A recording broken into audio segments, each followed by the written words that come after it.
we'll be talking about fire safety and a lot of related terms with it. Okay, so there are few key concepts or key terms that you need to know when you're talking about fire safety, and they are fire hazard,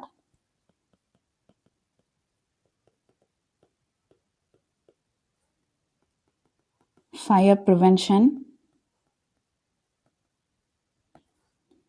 fire detection, and firefighting.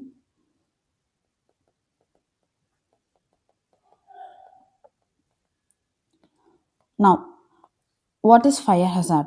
Fire hazard is basically any situation, condition, or a material that can start a fire or intensify a fire. Okay, and it can also delay your mean of escaping from the fire. Okay, that's fire hazard.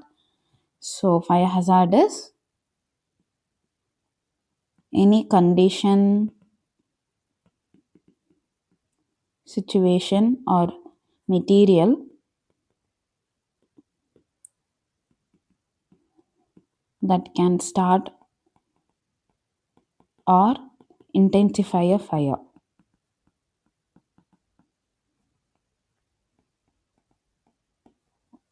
Okay, then there's fire prevention. Fire prevention is basically you try to reduce the chances of fire. And how do you try to reduce the chance of fire? By either eliminating anything that can cause or reduce the effect of fire. Okay, so that is basically you are reducing or eliminating anything that is causing fire, which is basically a fire hazard. Okay, so fire prevention tries to reduce the chances of fire by eliminating the causes or reducing fire hazards.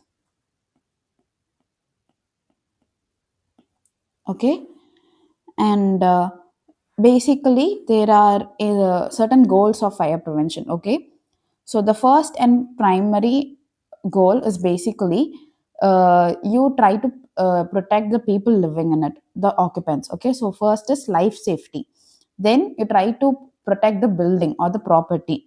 So and lastly you try to make sure that the fire is prevented so that the working conditions or the operations of the building keeps on going. Okay, these are the main goals of fire prevention.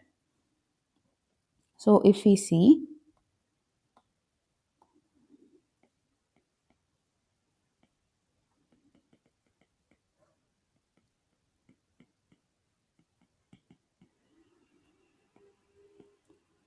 you have life safety,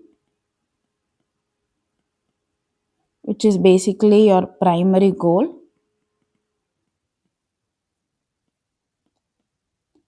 Make sure the occupants are not injured or there is no loss of life. Then there is protection of property,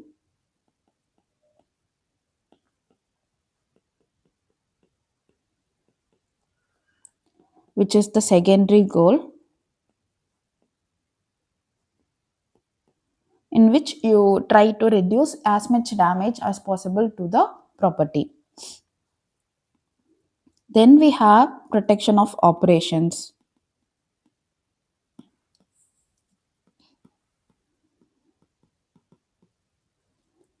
which is again basically by preventing fire and limiting the damages, we can make sure that the working conditions or operations of the building can continue. Okay, so these are the three main goals of the fire protections. Okay, now fire detection.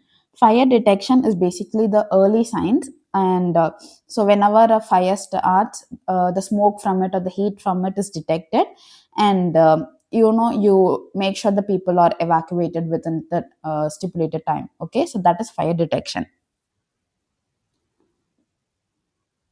Detecting the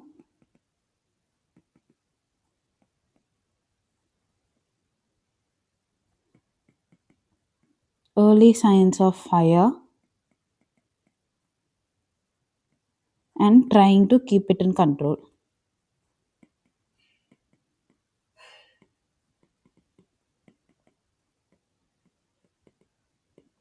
Okay, so that is your fire detection. And basically your smoke detectors, heat detectors, all of those are your detection devices. Now let's talk about firefighting.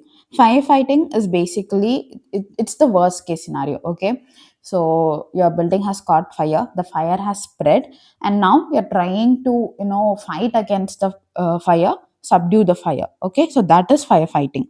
It's the worst possible scenario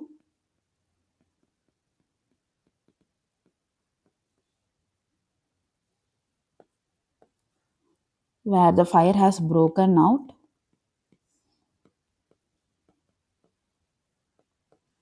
and it needs to be checked and fought against.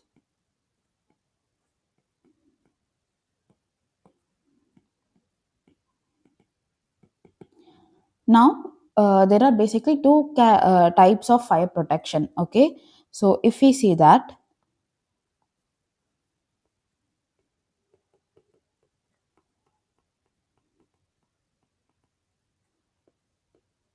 you can say your fire protection can be classified as active and passive.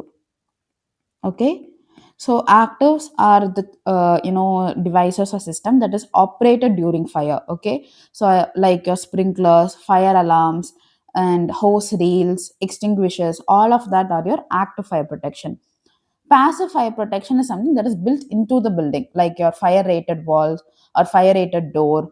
All of that are your passive fire protection. Okay, so active is operated during the fire,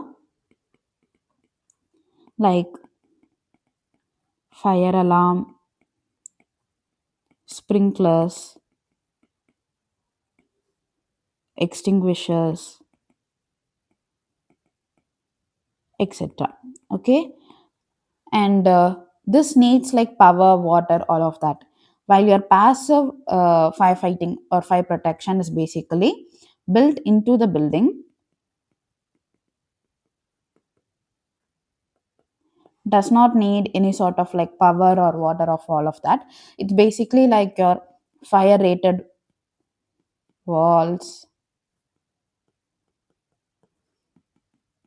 fire rated doors, all of that are your passive fire protection system. Okay, now let's talk about the grades of fire hazard. Okay,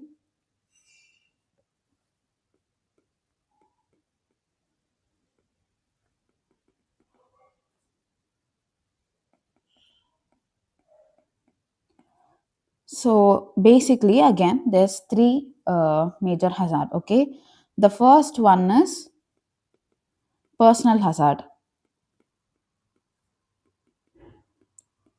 So personal hazard, as the name suggests, it's any injury or any you know things that is affecting human life. Okay, so the possibility of loss or damage to human life.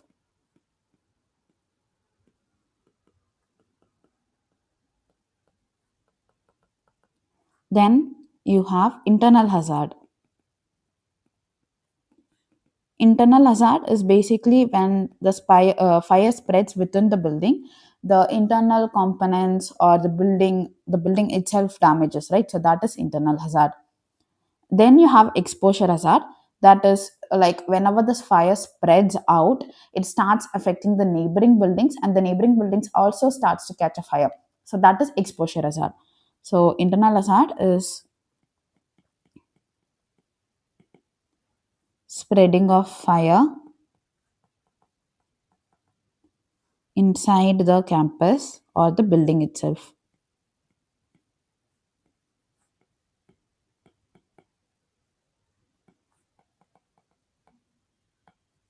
Then we have exposure hazard,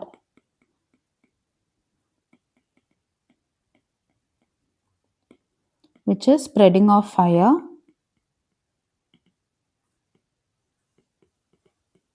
from the adjoining buildings.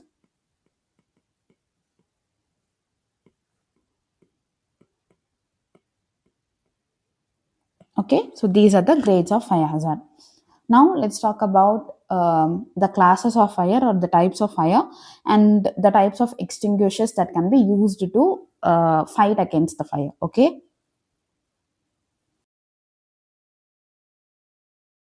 so basically the categories of extinguisher that are used are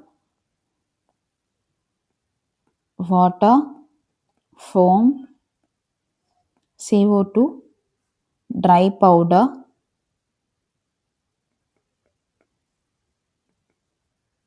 and wet chemical. Okay, so these are the major types of extinguishers that are used. Now, if you see the classes of fire, we have class A, which is basically solid in nature. Okay, like your wood, paper, plastic, all of that are your class A fire. Okay, and if we see the type of extinguishers that can be used for class A fire, you can use water, foam, and dry powder and wet chemical. CO2 is not recommended. Okay, now let's see class B fire. Class B fire is basically liquid in nature, so like your petrol, all those kind.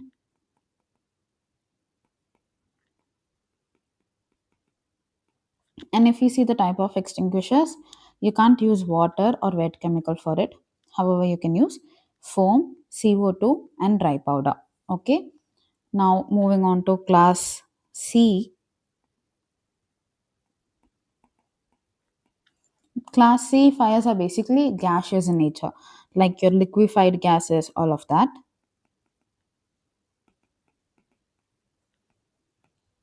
Here you can use only dry powder for it. All others are not advised.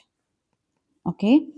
Then there is class D fire, which are for metals. Okay. Like magnesium, zinc, aluminium, all of that.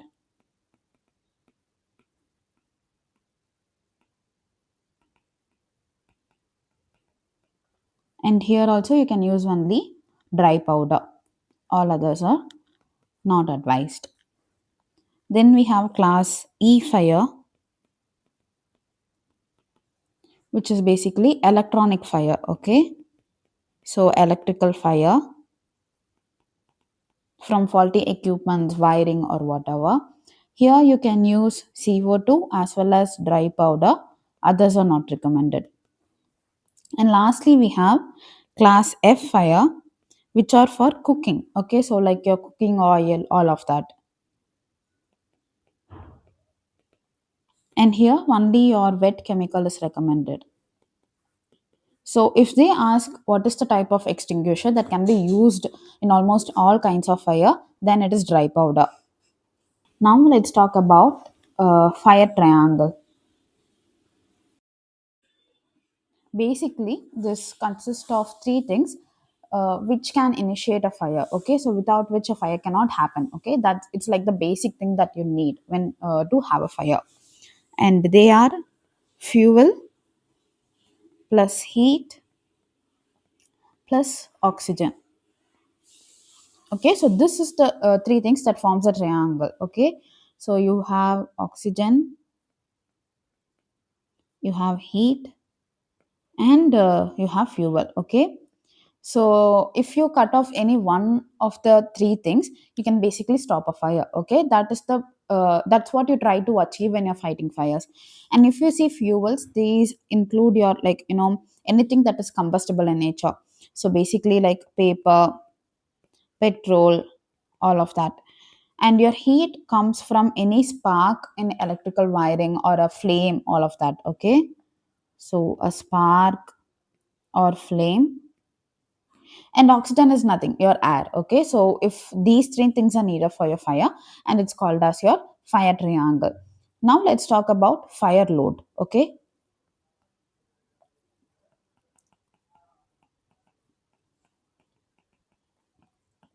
what is fire load? Fire load is basically the total amount of combustible material present in a building that will give off energy when everything is burnt. Okay, so imagine there's a room or a space and it is filled with certain amount of combustible material, like your curtain, or like, there's wooden furniture, there's plastic, there's books, all of that. These all are combustible in nature, right? So the room is filled with all these combustible material.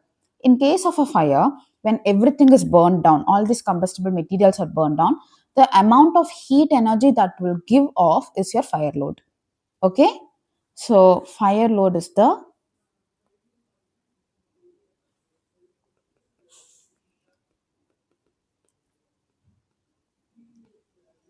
total amount of combustible material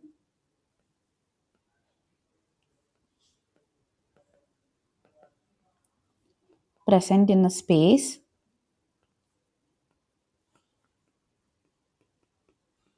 which is again usually expressed in terms of energy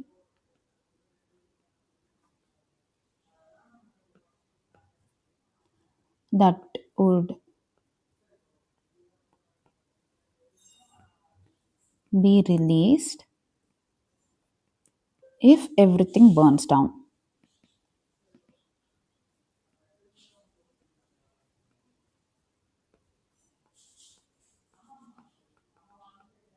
Okay, so fire load is the amount of combustible material that would release energy when everything burns down in case of a fire.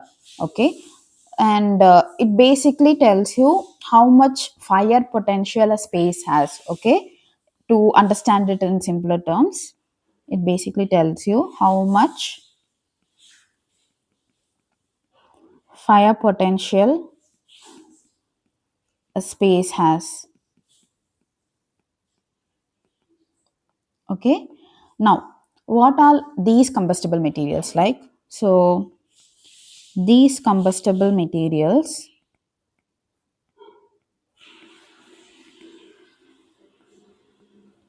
would include your furnitures, your curtains, paper, so basically like books, plastic, wood, like if they are using it for partition, so wooden partitions, etc. Okay, so these are the combustible material, and in case of fire, when everything burns down, the total energy that would give off is your fire load. And there are basically buildings that are categorized based on the fire load. Okay, so if you see that, you have low fire load, you have moderate fire load, and you have high fire load.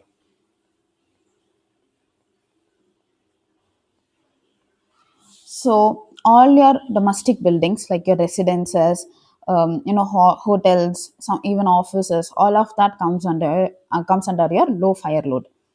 So under low fire load, you have residences, hotels, offices, etc. Okay, basically buildings that do not have too much combustible material within them.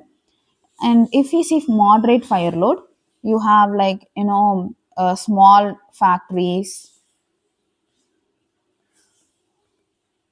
hospitals, all of that.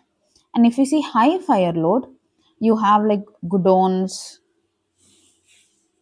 libraries, etc.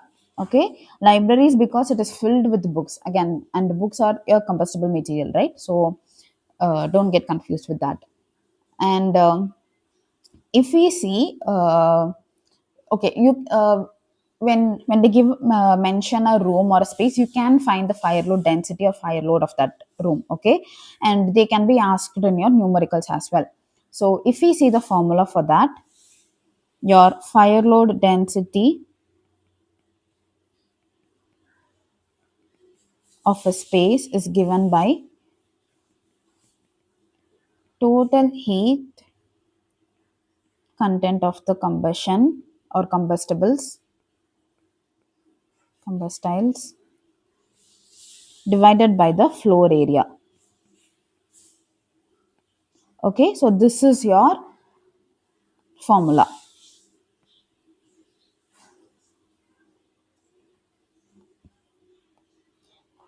But your fire load density is sometimes also colloquially mentioned as just fire load, okay? But keep in mind what is the SI unit that they have mentioned in question to differentiate between the two. This is usually taken as kilocalories per square meter, like if floor area is given, right? So it's kilocalories per square meter, and your total heat of combustible total heat content of the combustibles is basically your fire load, okay? So this is basically your fire load, which is expressed in kilocalories. But as I told you in questions, they just ask, fire load, but the SI unit would mentioned would be your kilocalories per meter square. So that don't get confused. You have to find the fire load and divide it by the floor area. Okay. But how to find the fire load now? Fire load is found by multiplying the mass of the combustibles that are present in the space multiplied by its calorific value. Okay. So the fire load of a space is calculated by multiplying the mass of the combustible multiplied by the calorific value.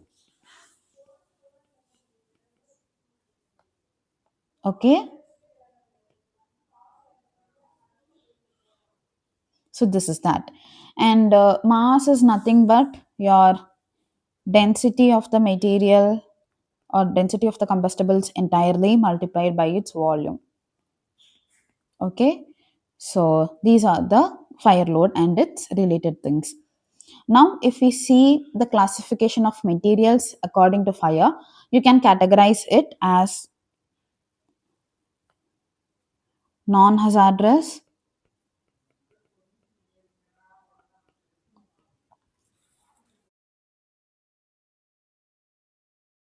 H, or hazardous, which is H, and then you have extra hazardous,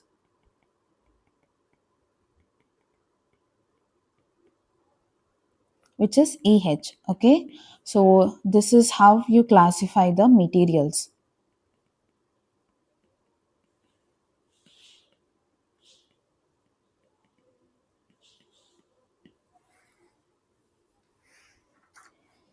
And if we see general materials that are used in construction and see if they are you know a good construction material in terms of fire safety, let's see like some materials here. So we have like your stone, brick, concrete. All these are non-hazardous material. Okay, so these are non-hazardous because these are generally bad conductors of heat, and they do not, like, it does not affect them that much. Okay, heat does not affect them that much, the fire does not affect them that much. So these all are good for construction and these are non-hazardous materials. And if we see asbestos cement and glass, these are also non-hazardous material to a certain extent. Okay, so you can maybe tell them they are hazardous also. Okay, so asbestos or cement are really good and they can be used in place of your partition walls or even the roof or false ceiling, all of that. Okay, and glass is also really good because they do not conduct heat. Okay, they are bad conductor of heat. But what happens is whenever you are exposed to a lot, huge amount of heat, the glass starts to crack. So this can again be contradicted or fought against by using like tempered glass or reinforced glass, so that even if it cracks, it is still held in place. Okay, so you can use reinforced glass or tempered glass. And if we see steel, steel is okayish, okay, but it's still hazardous in nature. uh, and why steel is like hazardous, it's because it's not combustible, okay, but it's a very good conductor of heat. And it can lead to a lot of, like, if you're used in, if you use steel columns, it can lead to buckling of the columns. And your beams can sag, all of that, okay. So basically, your steels are very malleable in nature when it is exposed to a lot of heat, okay.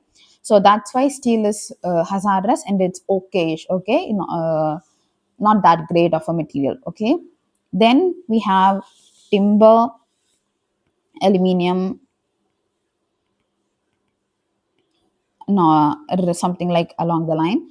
So we know both really catch fire very easily, so they do not have any resisting properties at all with them. So these are bad, and these are extremely hazardous in nature, okay. So we talked about the materials. And if you see in NBC volume 1, under the fire part, fire safety part, they would have explained about different types of construction that I usually done according to fire safety, okay. And there are basically four types of construction. So your type 1 construction is basically fire resistive in nature, okay.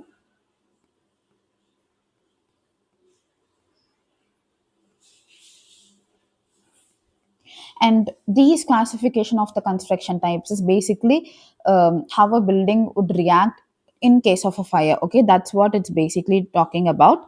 So there's no other specification related, okay. It's just like, say the material that I used are really have really good fire rating with it, or it's not a really good conductor of heat, the heat doesn't affect them that much. All those kind of materials are used in the construction, okay. So let's talk about the type 1 construction, which is fire resistive. Here, your structural members are non combustible in nature, okay.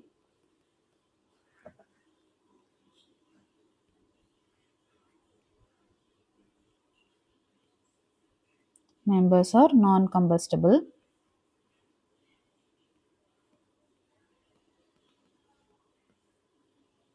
It has a very high fire resisting resistance rating.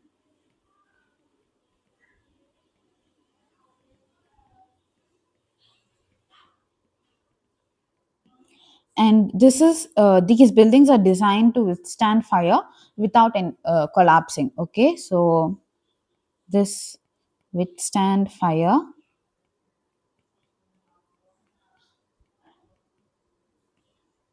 without collapsing, okay. So if you see some examples, these include your RCC framed buildings.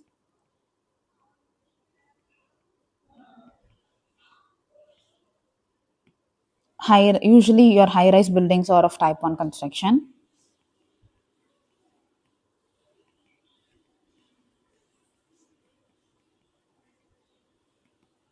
And steel structures, if they are coated with fire resisting material, okay. And I know I talked like steel is okay, it is hazardous, it is malleable, it if it is used in column it buckles, if it is used as beam it sags and everything. But if you coat it with a fire resistive paint or like some sort of things, then it bears your heat for a okayish time period, okay. Then there is type 2 construction,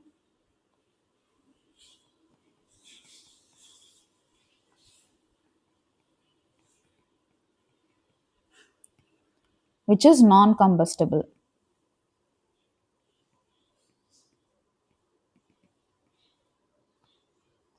okay. This is basically good fire resistance, okay. If we see type 1, it has like best fire resistance, here it is good fire resistance. And here your structural members are also it's not they are not they are also non combustible, but it has like the fire resistance is to a lower time period, okay. So your structural members or non-combustible.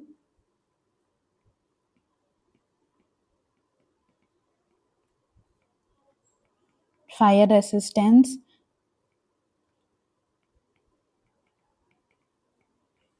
is less than type 1,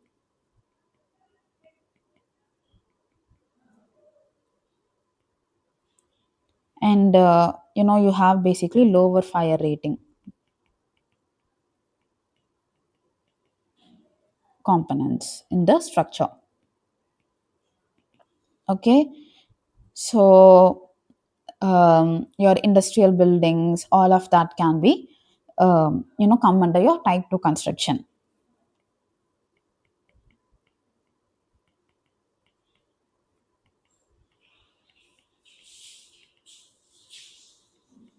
Or even like your RCC building with a lower fire rating. Okay, that also comes under your type 2 construction.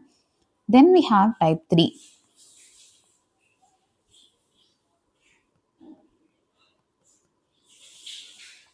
Type 3 is your ordinary construction. Okay, it does not have any qualities of fire resisting, that great of a fire resisting. Okay, so this is ordinary construction.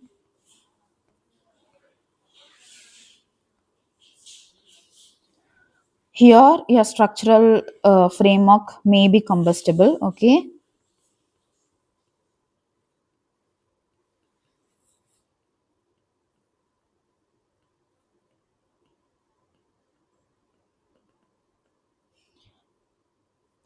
your internal elements like your internal walls, your floors, anything that is used inside that building can burn. Okay, so your internal elements may burn. And if we see the type of buildings, these are basically load bearing brick buildings.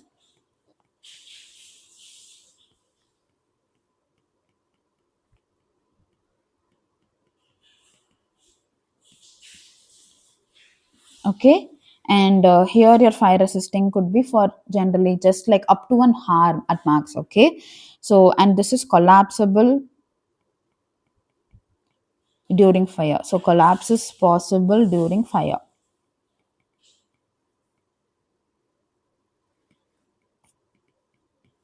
Now the last type of construction, which is type 4, which is your wooden construction. And as you know, wooden construction is basically, it's very hazardous in nature, so it has the least fire resistant.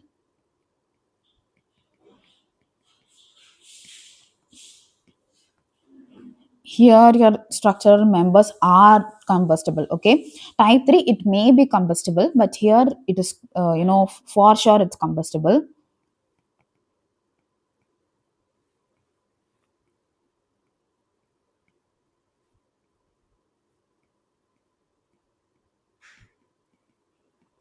It's made mostly of timber,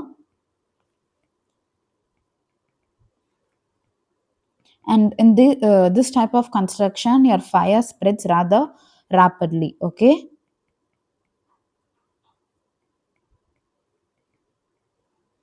your traditional wood houses or temporary structures in nature, all those are come under your type 4 construction.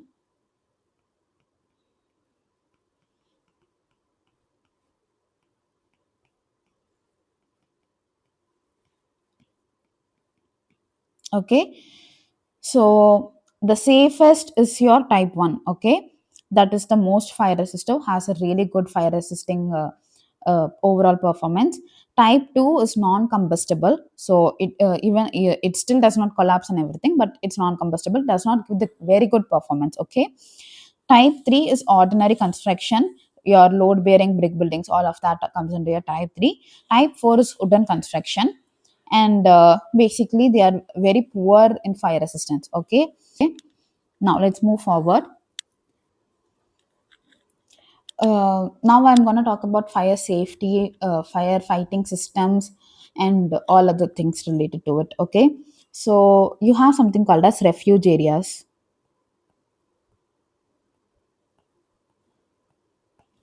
So refuge areas are basically, it's like an open terrace or like an open portico that are provided in between the building, so that people can gather there and they can be rescued from there in case of fire. Okay, and this is usually provided in your high rise buildings. And like at least one side of your refuge area should be open to the sky, and it should have like proper railing. It should be, away from the smoke, it should be away from the fire. And it's best if it is cantilevered. Like if your refuge areas are cantilevered, it is really good. But if it's not, that's also, it's okay. Okay, so refuge areas are basically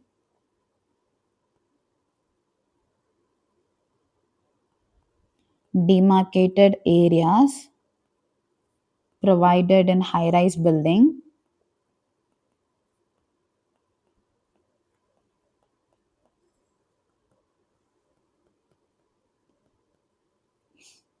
for people to gather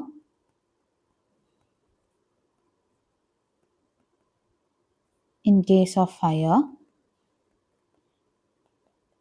from where they can be rescued. Okay, so that is your refuge areas. And if you see how these refuge areas are given or provided, so if your building is about 24 meters in height, you need to have a refuge area. That is the criteria. Okay, so a building of 24 meters or above should have refuge areas. And how these are given, right? So let us say this is your building. Okay, and this is your 24th floor. This is your 24th floor. This is your 39th floor. Sorry, not 39th floor, it's 39 meters. Okay, so this is 24 meters, that is 39 meter. So there are different criteria. Okay, so for a building of height above 24 meters and up to 39 meters, you need to provide one refuge area immediately after the 24 meter. Okay, so you'll provide a refuge area immediately here. So for a building above 24 meters and up to 39 meters in height, you need to provide one refuge area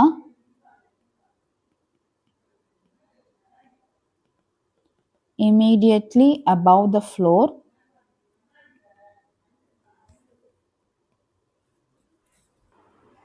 of 24 meters. Okay, then if your building is above this 39 meters in height, right, then say a building is above the 39-meter height.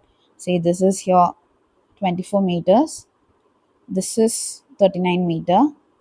Then you have to provide one immediately above the 24-meter floor, then one immediately above the 39-meter height floor, and you have to keep providing it at every 15-meter interval. Okay, so at every 15-meter interval. So for buildings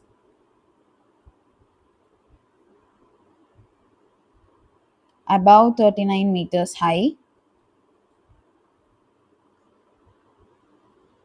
you need to provide one immediately after the 39th meter,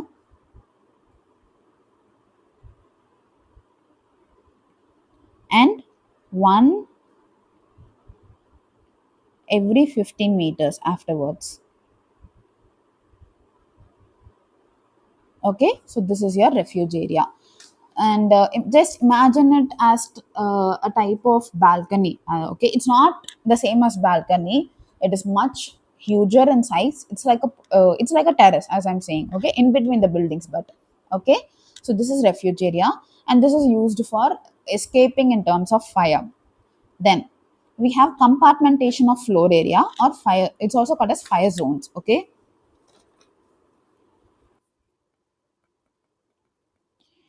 So this is basically so what you do is you make sure your floor is compartmentized, or like or segregated into zones in such a way that whenever in case of a fire, the fire does not spread out of that zone or out of that space. Okay, and it is confined to that space alone. So that is your basic concept of compartmentation of floor area. Here you make sure the building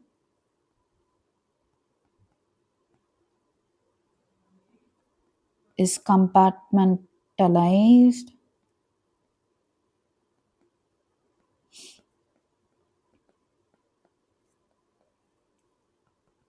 so that the fire or smoke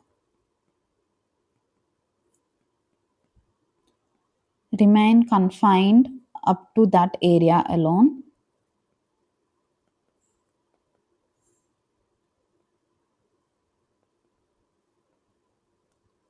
and does not spread.